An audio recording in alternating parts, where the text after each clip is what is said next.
بسم اللہ الرحمن الرحیم۔ السلام علیکم۔ یہ آپ کا اپنا ڈیجیٹل پلیٹ فارم ہے، میں طارق متین ہوں۔ اس ویڈیو میں ایک تو بات کریں گے چودھری پرویز الہی صاحب نے جو انٹرویو دیا، اس سے ایک بات تو ثابت ہو گئی کہ جنرل باجوہ صاحب کو بالآخر سچا پیار مل گیا ہے۔ یہ بہت سے لوگوں نے کہا جنرل باجوہ صاحب کے جانے کے بعد جو لوگ سپر سیڈ نہیں ہوئے ان کی جانب سے استعفے آئے، اور جو سچویشن رہی جس میں خود مسلم لیگ نون کے لوگ کہہ رہے تھے ہم سمری منگوا رہے ہیں، سمری نہیں آ رہی، اور پھر بعض سینئر صحافیوں نے لکھا کہ ملک میں مارشل لاء لگنے جیسی صورتحال پیدا ہو گئی تھی۔ اس تمام صورتحال میں جنرل باجوہ صاحب کے بارے میں عمران میر صاحب سینئر صحافی، انہوں نے بھی کہا تھا کہ ڈبل گیم کھیل رہے تھے ہر طرف، یہ مسلسل ہو رہا تھا، یعنی ان سے اندر بھی بہت شکایتیں تھیں، تو یہ وہاں پر بھی ہو رہا تھا۔ پھر جنرل باجوہ صاحب کے بارے میں عمران خان صاحب نے جو باتیں کی ہیں اور کھل کر کی ہیں، وہ سوشل میڈیا پر جو ہوا، وہ مسلم لیگ نون نے تو بہت پہلے سے جنرل باجوہ کے خلاف نہ جانے کیا کچھ کر رکھا تھا۔ وہ اب اگر آپ ان تمام چیزوں کو دیکھیں، اور سہیل وڑائی صاحب کا وہ انٹرویو جو انہوں نے فہد شہباز خان کو دیا اور بتایا کہ جنرل فیض صاحب نے سلیمان شہباز کو نکالا تھا، اور جنرل باجوہ صاحب نے مسلم لیگ نون کے ساتھ مسلسل بھلائی کی تھی، ان تمام چیزوں کو دیکھیں اور جنرل باجوہ صاحب کے شکووں کو دیکھیں کہ مجھے سچا پیار نہیں ملا، تو بات لگتی ہے کہ ہاں جنرل باجوہ صاحب کا شکوہ درست ہے۔ لیکن چودھری پرویز الہی صاحب نے بتا دیا ہے کہ سچا پیار کیا ہوتا ہے، اور جنرل باجوہ صاحب کا یہ شکوہ تقریباً دور کر دیا ہے کہ انہیں سچا پیار بالآخر مل گیا۔ یہ شکوہ جنرل باجوہ صاحب نے سابق چیف جسٹس ثاقب نثار صاحب سے جب ملاقات کی تھی تب بھی کیا تھا۔ تو ایک اب عمران خان صاحب کیا کریں گے چودھری پرویز الہی صاحب کے اس انٹرویو کے بعد، یہ بہت اہم ہو گئے ہے۔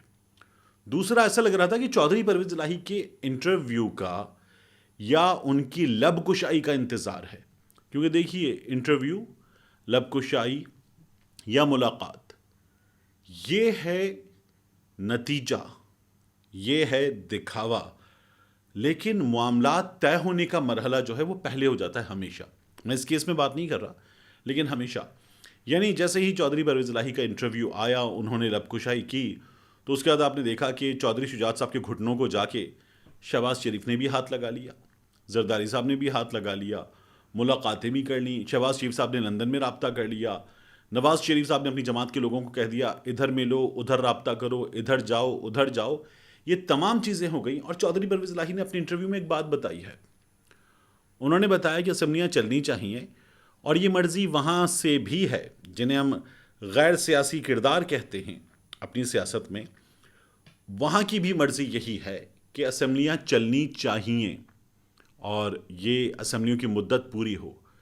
اب اگر چودھری پرویز الہی کے اس جملے کو سامنے رکھیں آپ، تو پھر عمران خان صاحب کی وہ بات یاد کیجئے کہ میں نے شوکت ترین کو بھیجا اور بتایا کہ ہم نے معیشت سنبھال لی ہے، اس وقت حکومت کو گرنے سے روکیں، یہ جو کچھ ہو رہا ہے اس کو روکا جائے، اگر یہ روکیں گے نہیں تو پھر معیشت کوئی نہیں سنبھال سکتا۔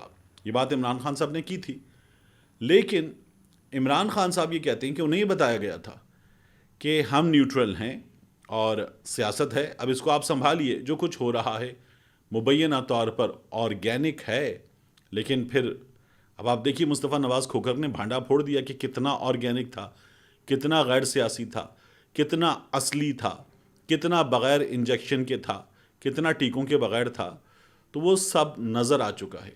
یعنی باپ پارٹی کیا کر سکتی تھی، کیا کر سکتی ہے، ایم کیو ایم کیا کر سکتی تھی، کیا کر سکتی ہے، اور اسی طرح سے قافلی خود کیا کر سکتی تھی، کیا کر سکتی ہے۔ یہ میں نے آپ سے 2 روز پہلے یہاں پر بھی کہا، اور آپ ڈیجیٹل پر احمر بٹ کے ساتھ بیٹھ کر بھی کہا تھا۔ آج ہم لوگوں نے معاف کیجیے گا وہاں وہ ویڈیو نہیں کی، اس کی کچھ ریزنز ہیں، میری اپنی طبیعت بھی کچھ بہت اچھی نہیں تھی، یہاں تو میں بیٹھ گیا، اور کچھ چیزیں جب میں نے نوٹ ڈاؤن کر لیں، دن اختتام پذیر ہوا، فٹ بال ورلڈ کپ بھی مک گیا، تو پھر میں نے کہا کہ اب آپ سے بات کی جا سکتی ہے۔ تو میں نے آپ سے کیا کہا تھا؟ میں نے آپ سے کہا تھا کہ یہ جو غیر سیاسی کردار ہیں، یہ چودھری پرویز الہی صاحب کی عادت ہیں، یہ غیر سیاسی کردار، یہ غیر سیاسی رابطے، یہ غیر سیاسی مراسم، یہ غیر سیاسی ملاقاتیں، یہ غیر سیاسی صلاح مشورہ، یہ چودھری صاحب کی عادت ہے۔ لیکن عمران خان صاحب کے ساتھ چلنا اس وقت چودھری صاحب کی سیاسی ضرورت ہے۔ اس ضرورت کو دونوں نوجوانوں نے، مونس الہی نے بھی اور حسین نے بھی، اسے ریڈ کر لیا ہے، لیکن اس سے چودھری صاحب جو ہیں وہ اب تک ریڈ نہیں کر پائے. چودھری صاحب اپنی عادت سے مجبور ہیں. تو چودھری صاحب نے اپنی عادت کے مطابق فیصلہ کیا ہے, کر رہے ہیں, اور چودھری صاحب اپنی عادت کے مطابق فیصلہ کریں گے, اس کا بہت امکان ہے اب بھی. عمران خان صاحب کو کیا کرنا ہوگا, یہ بہت دیکھنے کی چیز ہے. عمران خان صاحب نے اپنی جماعت کے لوگوں کا اجلاس بلا کر بات کی اور کہا کہ مناسب نہیں کیا, یہ جو چودھری پرویز الہی نے کیا ہے یہ انہیں نہیں کرنا چاہیے تھا. چودھری صاحب کہہ رہے ہیں مجھے برابر میں بٹھا کر جنرل باجوہ کے خلاف باتیں کی, یہ نہیں کرنی چاہیے تھی. باجوہ صاحب نے میسج بھجوایا ہے کہ یہ نہیں ہونا چاہیے تھا, اور انہیں بڑی تکلیف ہوئی ہے جنرل باجوہ صاحب کو, اور چودھری صاحب نے اس تکلیف دور کی ہے اس انٹرویو میں, اور انہوں نے کہا ہے کہ اب اس سے آگے بھی اگر کوئی جنرل باجوہ کے خلاف بولے گا تو وہ بولیں گے, ان کی پوری جماعت بولے گی. یہ جو پوری جماعت بولے گی اس میں میسج ہے عمران خان صاحب کے لیے, اس میں میسج ہے. پھر زرداری صاحب سے مشورہ مانگا شہباز شریف صاحب نے کہ کیا کروں. انہوں نے کہا کہ اگر چودھری پرویز الہی کی گارنٹی آپ کو ملتی ہے چودھری شجاعت سے, اور چودھری شجاعت کو گارنٹی ملتی ہے چودھری پرویز الہی سے, تو پھر آپ ان ہاؤس تبدیلی لے آئیے. ابھی تک یہ لوگ ناکام تھے, اور چودھری صاحب جو ہیں وہ خود انتظار کر رہے تھے. بعض تجزیہ کار کہتے ہیں کہ چودھری صاحب جو بول رہے ہیں اب یہ جنرل باجوہ کے میسج کا نتیجہ نہیں ہے. یہ جو چودھری صاحب نے جمعے کے روز ملاقات کی ہے یہ اس ملاقات کا نتیجہ ہے.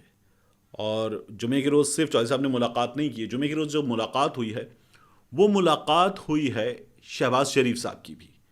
اور پھر بعض لوگ تو یہ بھی کہتے ہیں کہ وہ ملاقات جو بائی لیٹرل تھی شہباز شریف صاحب کی, ایک اور بائی لیٹرل ملاقات تھی چودھری پرویز الہی صاحب کی, 2, اس کے علاوہ ملاقات پھر ٹرائی لیٹرل بھی ہو گئی تھی.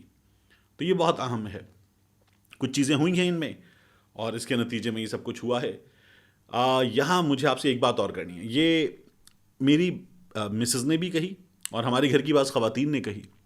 ایک بات ہو رہی تھی کہ بلاول بھٹو زرداری جو ہیں وہ بیٹھے ہوئے انٹرویو دے رہے تھے ایک غیر ملکی چینل پہ, تو وہاں انہوں نے پوچھا کہ یہ کہاں ہیں. میں نے کہا یہ ملک سے باہر ہیں, غالباً امریکہ میں ہیں.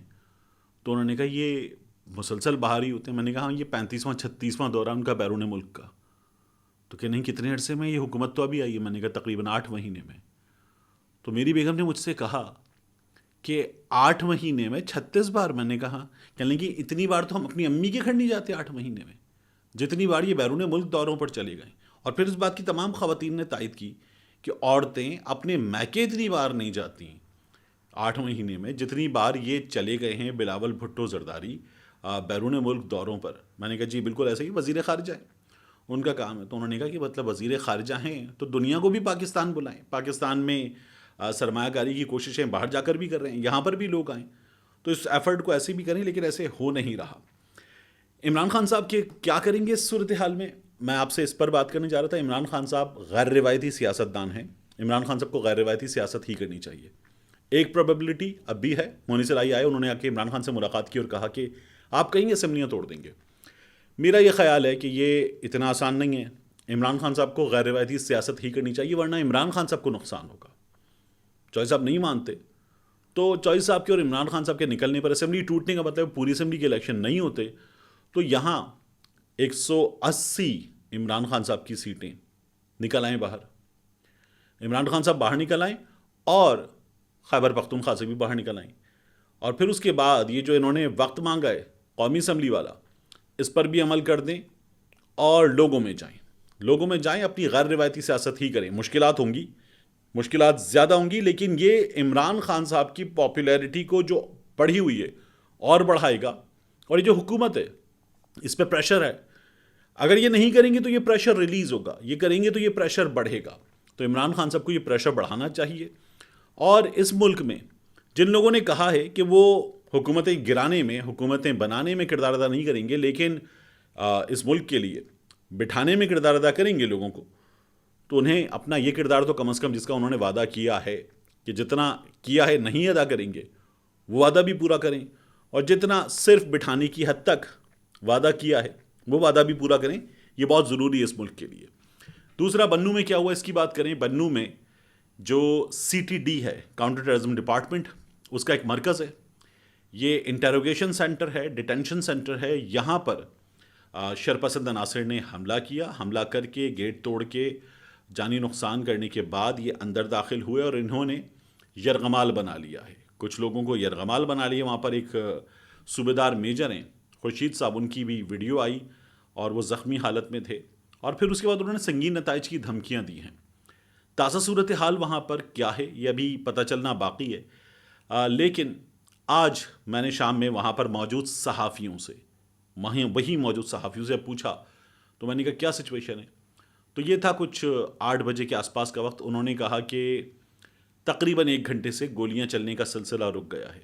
میں نے کہا اس کا مطلب کیا ہے؟ کہنے لگے اس کا مطلب یہ ہے کہ 1 مذاکرات ہو رہے ہیں، 2 ہم نے کنٹرول حاصل کر لیا ہے، 3 اندھیرا ہوا ہے، اور اب اس وقت یہ طے کیا گیا ہے کہ دونوں سائڈز جو ہیں وہ رک جائیں۔ وہ لوگ اپنے کچھ ساتھیوں کی رہائی کا مطالبہ لے کر بیٹھے ہوئے ہیں، اور انہوں نے دھمکی یہ دی ہے کہ وہ آگے بڑھیں گے، مزید حملے کریں گے، اور وہ اس وقت کسی بھی صورتحال کے لیے تیار ہو کر آئے ہیں۔ اللہ تعالیٰ فتح نصیب فرمائے ہمارے اہلکاروں کو، ہمارے جوانوں کو، ہماری فورسز کو جو اپنی جان ہتھیلی پر رکھ کر اس صورتحال سے نبردآزما ہیں۔ اللہ انہیں کامیاب کرے، ان کی جانوں کی حفاظت فرمائے اور دشمن کو نیست و نابود فرمائے۔ حالات بگڑے ہیں قبائلی علاقوں کے گزشتہ کچھ عرصے میں، یہ حالات بہتر ہوں، ہمارے قابو میں آئیں، یہ بہت ضروری ہے۔ اللہ ہمارے پاکستان کی حفاظت فرمائے، آمین۔ ملتے ہیں انشاءاللہ آپ سے اگلی ویڈیو میں۔